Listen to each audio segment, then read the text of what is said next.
6 va sadis дейді. 6-шы орны иннаның хабары. 6-шы орын деген сөз, рофтың 6-шы орын деген сөз. Рофтың өзі 6 ғана орны бар. Біріншісі фаал, найфаал, мүбтада, хабар, кананың исімі, иннаның хабары рофтың 6-шы орны екен. Көлі тәркебен мислу дейді. Бүкіл мынау сияқты құрылымда роф болады дейді, иннаның хабары. Иннал бустана мусмирун деген сияқты. Расында бустан бақша мусмирун, жеміс беруші. Ва юсамал исмул аввалу исман ли инна, ва юсамал исму сани хабаран ли инна дейді. Бірінші исім иннаның исімі деп айтылады, екінші исім иннаның хабары деп айтылады дейді. Енді мүбтада мен хабар деп айтылмайды, не деп айтылады? Иннаның исімі, иннаның хабары деп айтылады. Амислу инна сияқты амал жасайды. Анна каанна лайта лакинна лайта лаала ла. Осы сөздер инна сияқты амал жасайды дейді. Иннаның мағынасы әлбетте, расында, аннаның мағынасы екен, деп, екенін деген сияқты. Кааннаның мағынасы сияқты, лакиннаның мағынасы алайда, лайтаның мағынасы шіркін, лаалланың мағынасы мүмкін, шығар, ланың мағынасы емес деген мағына, мүлдем емес деген сияқты. Алимна аннаху иза дахала ала мубтадаи вал хабари кана ау фи'лун мимма зукира ма'аха якуну аулул марфу'ан ва сани мансубан дейді. Біз жоғарыда білдік дейді, кана және оның бауырлары мүбтада мен хабарға кірсе, онда мүбтаданы роф етеді, ал хабарын насып ететін білдік дейді.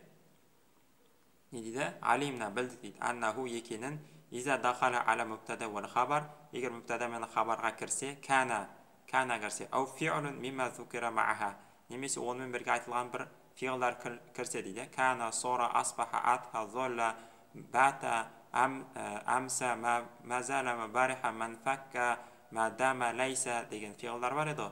Солардың біреусі кірсе дейді, өткен сабақта өткен. Якунул аувалу марфу'ан дейді. Біріншісі не болады? Марфуқ болады дейді. Вассани мансуб, екіншісі мансуб болады дейді. Өттік қой, мысалы, кана бустану мусмиран деген сияқты. Сора бустану мусмиран десек, кана бустану марфуқ болды, мусмиран не болды? Мансуб болды, екінші исім. Ва алам дейді, ал енді біліп ал дейді. Аннаху иза дахала алейхима инна, егерде ол екеуіне инна кірсе, яғни мүбтада мен хабарға инна кірсе, якуну аувалу мансубан ва сани марфуан биакси кана дейді. Канаға керісінше біріншісі мансуб болады, екіншісі не болады? Марфуқ болады дейді. Вайсамал аувалу айдун исман ли инна ва сани хабарын лаха. Бұл жерде де біріншісі иннаның исімі деп, екіншісі иннаның хабары деп айтылады дейді. Канаға, Фатақулу айтасың дейді, фи нафсил амсилатил сабиқати, жоғарыдағы мысалдардың дәл өзінде бұлай деп айтасың дейді. Жоғарыдағы албустану мусмирун, ашажару мурикун деген жоғарыдағы мысалдар бар еді ғой. Соған енді иннаны кіргізсең, онда бұлай болады дейді. Иннал бустана мусмирун. Расында бақша жеміс беруші. Вайна шажара мурикун. Расында ағаш жапырақты. Вайнал матара ғазирун. Расында жаңбыр көлгөсір. Вайнал жауба му'тадил. Расында ауа жылы.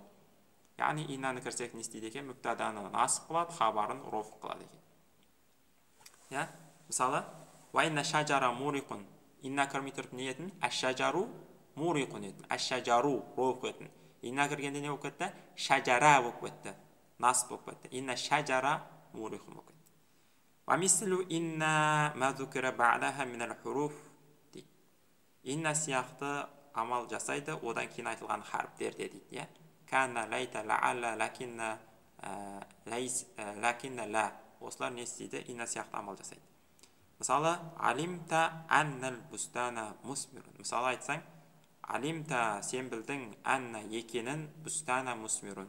Бақшаны жеміс беруші екенін. Анна не істеп жатыр? Исімін насып қылып жатыр. Каанна шажара мурикун. Ағаш жеміс беруші сияқты. Каанна сияқты деген сөз. Лакиннал матара ғазирун. Лакинна алайда, матара жаңбыр, ғазирун көлгөсір көп. Валайтал жауа му'тадил. Шіркін ауа жылы болса дейді. Лайта жауа му'тадил. Лаге мысал бермеген. Не үшін дегенде айттық қой, лә өте қиын тақырып деп, оны кейін өтеміз. Ваала хазал қияс, осы нәрсеге не істей бер, салыстыра бер дейді. Осы нәрсеге салыстырып бүкілін әнна рәкина лайда лә кірсе, кез келген исімге не істейді? Исімін насып етеді, хабарын марфуғ етеді дейді. Ахырдан, алхамдулиллахи раббил аламин.